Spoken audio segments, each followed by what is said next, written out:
So guys आइल्स फिर से आइल्स का मॉक टेस्ट कंडक्ट हुआ है। आप देख सकते हैं बहुत सारी कॉपीज़ यहाँ पर हैं जो कि चेक कर दी गई हैं हमारे द्वारा और मेरी टीम के द्वारा। बट एक पॉइंट फिर से सामने ये आया है कि आइल्स में बच्चों ने फिर से कुछ कॉमन मिस्टेक्स करी हैं जो जनरली हर कोई स्टूडेंट करता है, सो न्यू स्टूडेंट करता है। सो आई डोंट वांट कि लाइक आप जो भी इस वीडियो को देख रहे हैं या जो भी प्रिपरेशन कर रहे हैं वो स्टूडेंट इन चीज़ों को फिर से करे या कभी भी करे। So let me tell you first of all about the writing section. Writing section में क्या हुआ कि एक स्टूडेंट है, आप देख सकते हैं, मैंने उसकी कॉपी चेक करी, काफ़ी कुछ रेड रेड दिख रहा होगा आपको एक्चुअली हियर। सो लिखा तो इसने बहुत अच्छा है वैसे, like but the problem is इसने पूरा पैराग्राफ स्ट्रक्चर्ड बाय विल और कैन के साथ भर डाला। सो इसने ग्रामेटिकल रेंज एंड एक्यूरेसी जो है GRA जो होता है रेंज, उसको तो टच ही नहीं किया। सो अगर आप आइल्स में एक गुड बैंड स्कोर चाहते हैं तो आपको रेंज बड़ी स्ट्रॉन्ग रखनी पड़ेगी। इवन अगर आप स्ट्रक्चर देखेंगे तो 6 और 6.5 बैंड में ये चीज़ मेंशन है कि अगर आप कॉम्प्लेक्स स्ट्रक्चर यूज़ करते हैं like passive, active, conditional, models passive और सिंपल, इंटरोगेटिव, नेगेटिव इवन, तो आप अच्छा स्कोर अचीव कर सकते हैं। इसके अलावा मैं सारे स्टूडेंट्स को बोलूँगा कि आप क्वेश्चन को minimum two minimum 2 to 3 times या जब तक वो सही से समझ में नहीं आ रहा आप उसे पढ़िए, क्योंकि अगर आप क्वेश्चन को सही से नहीं समझ पाए तो आप आइल्स में अच्छा ऐसे नहीं लिख सकेंगे, जो कि एक मोस्ट कॉमनली मिस्टेक है जो बच्चा करता है। इसके अलावा अगर मैं बात करूं रीडिंग सेक्शन की, तो रीडिंग सेक्शन में again students they are not able to understand what is the meaning of true, false and not given. बहुत ज़्यादा कंफ्यूज हो रहे हैं आजकल। इवन की डेफिनेशन बहुत सिंपल है, लगता भी है बच्चों को, पर उन्हें यह समझना पड़ेगा कि जब तक आपको ट्रू, फॉल्स, नॉट गिवन की डेफिनेशन एग्जैक्ट सही से नहीं समझ में आती है, आप आंसर सही नहीं दे सकते। समटाइम स्टूडेंट्स, उन्हें ये नहीं समझ में आता कि ये फॉल्स है या नॉट गिवन है। दे थिंक कि दोनों चीज़ें एक है, पर ऐसा है नहीं। सो उसके लिए क्या है कि आप डेफिनेशंस को अच्छे से समझिए। It's not like your school time period कि जैसे वहाँ पे फॉल्स या नॉट ही था। यहाँ 3-3, 4-4 ऑप्शंस अवेलेबल हैं, जिसकी वजह से आप बहुत कंफ्यूज हो जाते हैं। इवन नॉट गिवन की डेफिनेशन में बच्चे कहते हैं जो इन्फॉर्मेशन नहीं है वो नॉट गिवन है, बट ऐसा आइल्स नहीं कहता है।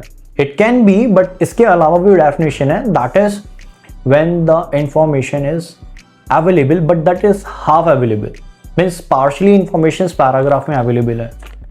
सो इस चीज़ को समझिए। इवन फॉल्स भी अवेलेबल होती है, but the false information always contradict with the question, वहाँ वो कॉन्ट्राडिक्ट करेगी। ये चीज़ समझना बहुत ज़रूरी है।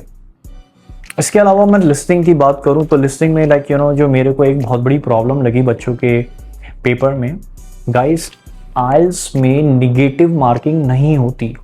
इस तरीके से ब्लैंक छोड़कर आना कोई समझदारी नहीं है।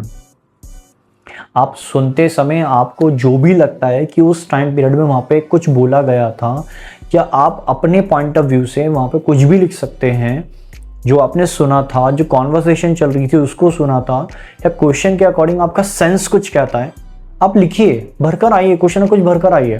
पर खाली छोड़ने से तो कभी बैंड्स नहीं आएंगे ना। तो सबसे बेस्ट सीन है कि आप ट्राई करिए। और लिसनिंग में आपको ब्रिटिश, अमेरिकन, ये जितने भी एसेंट हैं इनके टच में रहना पड़ेगा, बिकॉज समटाइम दैट हैपन कि आपको कुछ पता ही नहीं है। For example like British people they pronounce car को खा, but American they pronounce car.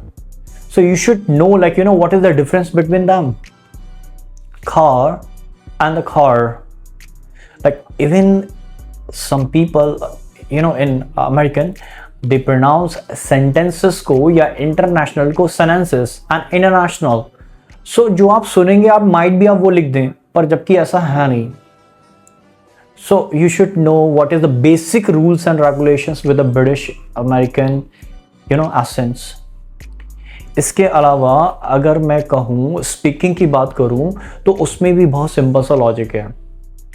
जितना आप अच्छा बोलेंगे आपकी इंग्लिश उतनी अच्छी जज होगी, आपके अच्छे बैंड्स आएंगे। उसके लिए आप अगर आंसर्स नहीं दे पा रहे हैं सही से तो आप एग्जाम्पल इंक्लूड कराइए, एग्जाम्पल इंक्लूड कराइए, चाहे वो एक हो चाहे वो दो हो, it could be like related to present past and future, पर एग्जाम्पल इंक्लूड कराइए, थोड़ी सी डिटेल दीजिए।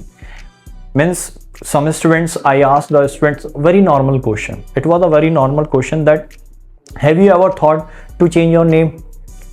It was a very common question. I think जो भी इस समय सुन रहे होंगे उन्होंने ये क्वेश्चन बहुत बार सुना होगा।